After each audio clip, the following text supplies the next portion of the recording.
अस्सलाम वालेकुम गाइस, कैसे हैं आप सब लोग। उम्मीद करता हूँ ठीक ठाक होंगे।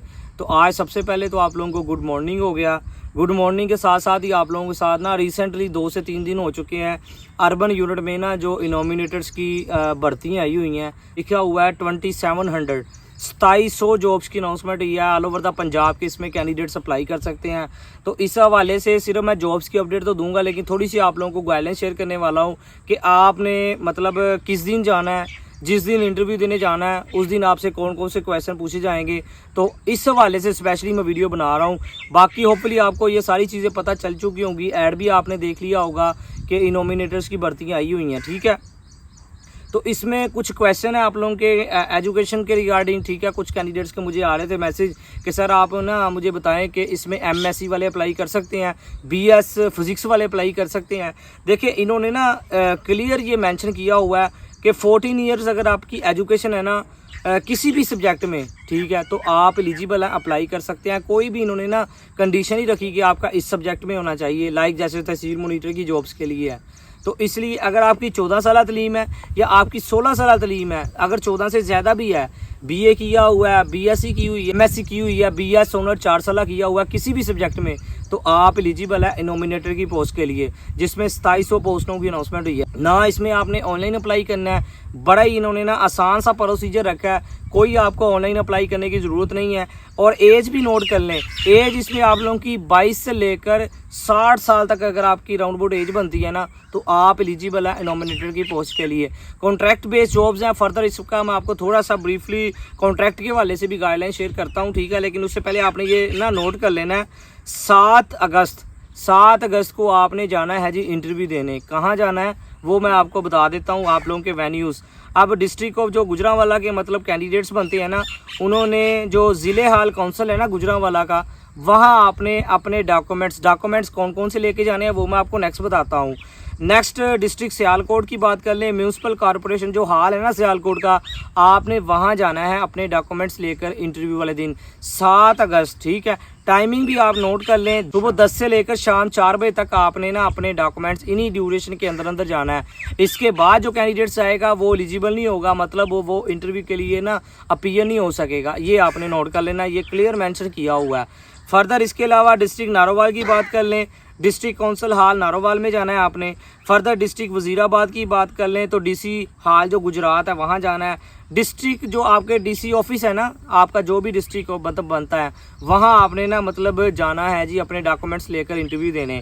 इसी तरह डिस्ट्रिक्ट मंडी बहाउद्दीन की बात कर लें, डिस्ट्रिक्ट रावलपिंडी, डिस्ट्रिक्ट झेलम और दैन अटक फैसलाबाद, ठीक है। लाहौर डिवीज़न की बात कर लें, लाहौर का इन्होंने ना टाउन हॉल या लाहौर मेट्रो जो मतलब कॉरपोरेशन है ना लाहौर, वहाँ आपने जाना है जी इंटरव्यू देने। आप मोस्ट इंपॉर्टेंट आपने कौन कौन से डॉक्यूमेंट साथ लेके जाने हैं, जस्ट आपने अपनी सीवी लेके जानी है, उसका आपने प्रिंट मतलब निकलवा लेना है। देन आपने अपनी CNAC की फ़ोटोकॉपी वो अटेस्टेड करवा लेनी है, राइट। तो ये 2 चीज़ें आपके पास होनी चाहिए। कोई आपको डॉक्यूमेंट्स फ़िलहाल साथ लेके जाने की ज़रूरत नहीं है, जस्ट आपने अपनी ये 2 चीज़ें लेकर जाना है। 10 से लेकर शाम 4 बजे तक आपने इस टाइमिंग के राउंड अबाउट जब दिल मतलब ईजी हो, कोशिश कीजिएगा जल्द से जल्द जाइएगा, मतलब कि 10-11 बजे, ठीक है, आप वहाँ पहुँच जाएं ताकि आप लोगों की जल्दी बारी आए। और आप लोगों को पता है स्टार्ट में पैनल थोड़ा सा फ्रेश होता है, तो आपके चांस भी इसमें फिर ज़्यादा हो जाते हैं। अगर आप लेट जाएंगे तो लेट के थोड़े से मतलब ज़्यादा डिसएडवांटेज आपको होंगे। तो आपने ये मिस्टेक नहीं करनी, कोशिश करनी है कि टाइम से आप पहुँच जाएँ, राइट। तो फर्दर ये भी आपको बता दिया कौन कौन से डॉक्यूमेंट्स आपने साथ लेके जाने हैं। अब मोस्ट इंपॉर्टेंट आज की वीडियो जो मैं स्पेशली बना रहा हूँ, आप लोगों के जो बहुत ज़्यादा पूछे जाने वाले क्वेश्चन भी हैं कि सर इंटरव्यू में कौन कौन से क्वेश्चन पूछे जाएंगे इनोमिनेटर की पोस्ट के हवाले से। देखिए कोई इतना हाई प्रोफाइल आप इंटरव्यू नहीं देने जा रहे हैं, आप जस्ट यही समझे कि आपका ना बेसिकली ये इंट्रो होगा, मतलब आपने अपना इंट्रो करवाना है। आया कि आपका नाम क्या है, कहाँ से बिलोंग करते हैं, ठीक है, आपकी फैमिली से रिलेटेड मतलब आपसे पूछा जा सकता है कि आपके मतलब फादर क्या करते हैं, किस कास्ट से बिलोंग करते हैं। इसके अलावा जो मेन बात है, जो 1 से 2 क्वेश्चन आपसे पूछे जा सकते हैं, वो आपसे पूछा जा सकता है। जैसा कि आप PSER का जो प्रोजेक्ट है, ठीक है, वहाँ भर्ती होने जा रहे हैं, तो आपको PSER का एब्रीविएशन पता होना चाहिए, इनोमिनेटर्स की मतलब रिस्पॉन्सिबिलिटी पता होनी चाहिए, घराने की आपको तरीब पता होनी चाहिए, ठीक है। इसी तरह आपको ये बेसिक जो सर्वे से रिलेटेड आप लोगों ने बेसिकली सर्वे ही करना है। एज आ इनोमिनेटर की जो ड्यूटीज़ है ना, वो भी आप नोट कर लें।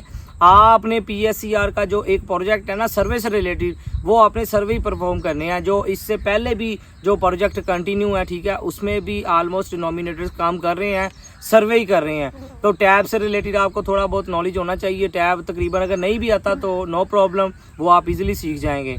तो बेसिक जो क्वेश्चन है, ठीक है, ये आपसे पूछे जाएंगे, कुछ ज़्यादा इतना डिफिकल्ट प्रोसीजर नहीं होगा, ये आपने नोट कर लेना है, ठीक है। तो बस आपने जिस दिन जाना है इंटरव्यू देने, आपने एक फॉर्मल ड्रेसिंग के साथ जाना। ये ना हो कि आप जीन्स की पैंट साथ टी शर्ट पहन के चले जाएं। कोशिश कीजिएगा कि अच्छी फॉर्मल ड्रेसिंग हो, ठीक है, ताकि इंटरव्यू पैनल आपको देखकर इम्प्रेस हो जाए, ठीक है। ड्रेसिंग बहुत ज़्यादा मैटर करती है, चाहे आप किसी भी पोस्ट का इंटरव्यू देने जा रही हैं, ये आपने नोट कर लेना है। अब बहुत सारे कैंडिडेट्स कह रहे थे कि ये कॉन्ट्रैक्ट बेस्ड जॉब्स हैं।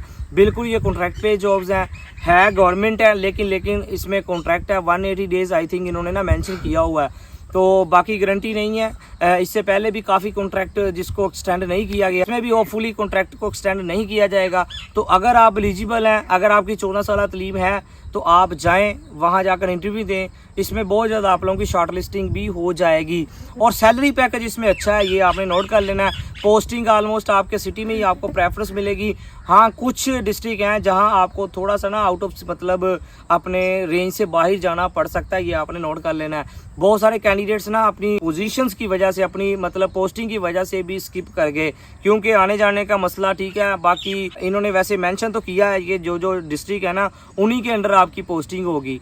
तो अच्छी अपॉर्चुनिटी है उन तमाम बेरोजगारों के लिए जो घर में फारग बैठे हुए हैं ना। तो आप एक्सपीरियंस के अकॉर्डिंग, बाकी सैलरी इसमें अच्छी होगी, मैं आपको अगेन बता रहा हूँ, तकरीबन 70,000 प्लस इसमें सैलरी होगी। लेकिन आपकी पोस्टिंग का थोड़ा सा इशू है, वो आपने ना मतलब नोट डाउन कर लेना है। बाकी फाइनली यही रिकमेंड करता हूँ, जो कैंडिडेट्स भी अपना ग्रेजुएशन या मास्टर करने के बाद घर में फारग बैठे हुए हैं, तो आप इस अपॉर्चुनिटी को लाजमी वेल कीजिएगा।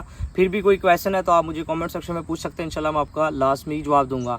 आखिर पर यही कि अल्लाह पाक आपको आपके हर नेक मकसद में कामयाब फरमाए। अल्लाह पाक हम सब पर अपनी रहमत का नज़ूल फरमाए। Thank you for watching, take care, अल्लाह हाफिज़।